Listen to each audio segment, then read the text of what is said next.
Lights, camera, action! We are back with another Jonesy production sporting the new LED sign. So now we are now official on the Jonesy channel. As you can see, we got the light, thanks to the missus.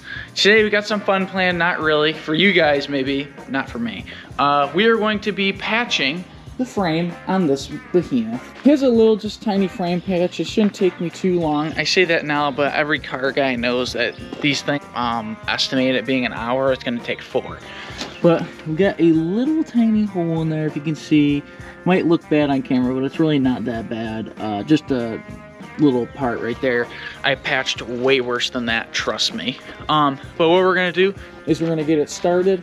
We're gonna move it over here. Let's get this pulled in the garage and go.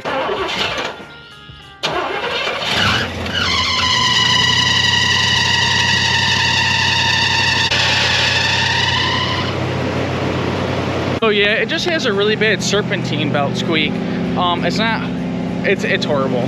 We're gonna get it pulled into the garage right now. We're not gonna do anything with that today. Although, look how good this thing sounds. The choke's still on, so that's why it's running, so, you know, and I just started it. Look at this freaking interior too. If you guys didn't see the new video, I didn't really like go into full detail of me detailing it, but look at that, it shuts right down. But I switched the steering wheel on this because the old steering wheel literally was just so ghetto. I did not like it, but this thing is so freaking clean. Someone had a dash cover on here, so there's not one crack in the dash. I get really lucky when I buy these cars because I had a 84 Monte SS as well. The guy kept a cardboard piece over any time it sat, and the dash in it was mint.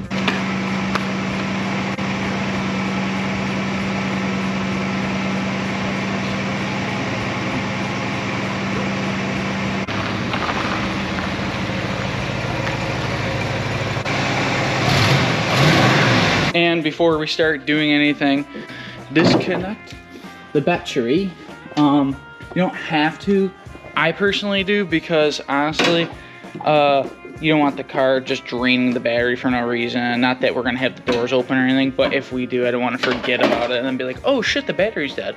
Then there's another $100, you know. Perfection is now in the garage.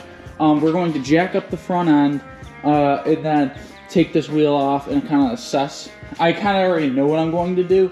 It's going to be a patch to the best of what I want to do, but I'm not going to go into detail with it because it's going to be a driver. Gonna patch it up decently, nothing crazy, because I'm going to be driving and I don't really care. Anytime I actually go to take off a wheel, usually I end up using like a breaker bar or something. These lug nuts are not tight on there at all, so that's fantastic. I only drove it home like this, but I always like breaking the wheels loose with like a breaker bar or something like that, and then going for the gun, because it's like working the gun less harder. I know it sounds like, why would you do that? That's what they're built for, but I just like doing that. I like saving my shit because I'm not like an auto mechanic per se, thank God. So now we'll jack it up in the air, and I use the gun to jing, jing, jing, jing, I'm off. We got her jacked up, and some safe things I like to do because I usually work alone. I don't really have anyone ever helping me. Not very often do I, but when I am working by myself, especially under a car, I like to have a couple safety things. Obviously jack stands, because I am not that risky. The jack stands under there. I always put the tire under somewhere, so if the car at least falls, it falls on that and not me, doesn't crush me. But I also have a jack over there that's just touching. It is not jacked all the way up, so it's not lifting it off the jack. I just like to be obviously safe. I got safety glasses on as well. But, so, now we're gonna look at this. Oh, fuck. I've seen way worse. To take this piece off and weld a new piece in there, and then, right there, and on the side right there. Which honestly is not that bad. I've seen way worse. I just looked at a Monte SS where the guy said it didn't really need framework. I looked under it. Literally the rear frame rails were gone and it was on the road. Like, dude, no, it definitely needs more than a frame, but we'll get to cutting some metal and I will show you what I fabbed. We are back after like a half hour of just cleaning, grinding out, see what I can do with it, because I really want to drive it, and I won't know it won't give me a crazy amount of issues because I'm putting this thick of metal in there. I want to say, I don't even know how thick this is. It's really fucking thick though. But anyway, So we have it all kind of like jimmied out of there. What I'm going to do is there's a little ridge in there. I'm gonna put this piece of metal up in there, like so. Stuff it in there, weld around there. I know it's like not the right way to do it, but guess what? It's definitely stronger than what it is. And then we're going to take this big fat piece of angle iron and clap it right up against this. And if you're gonna tell me that's gonna break, fuck off. Yeah. I love you guys. Thank you for supporting me. I know some of you in the comments are gonna be like, that's not the right way to do it. I know that. We are back at it after about another half hour of just bullshitting. We got this piece of plate steel cut, the really thick piece. This is for the groove right there that's inside the frame.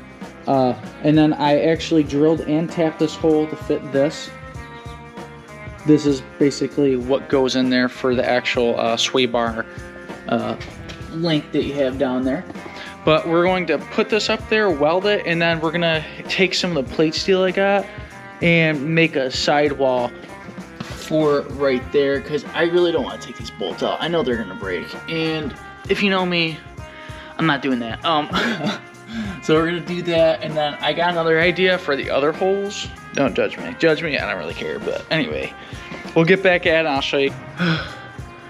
Holy actual hell, guys. I'm doing a lot more than I was promising before. Like, oh, it's gonna look decent. Nah, I did way too much for myself because I put a bunch of patches in there, and I'm not gonna show you them because it is hard to get in there.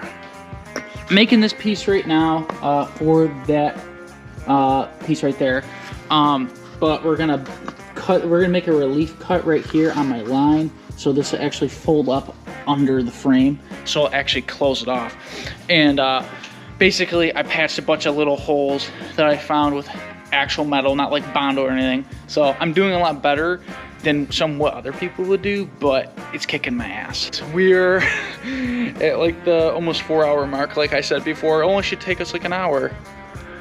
What did I tell ya? So yeah, we'll get that on, and then I'll show you the aftermath of it. Sorry I didn't get to film a lot of stuff. I just want to get metal shavings and stuff on my camera because for some reason it sticks to it, and I don't want to like break it or something. But peace out for now. I'll see you soon. After about 5 hours, we got her finished. Doesn't look pretty, but it holds. I got the sway bar mount all fixed up. Now it's in there. So now we got swayage.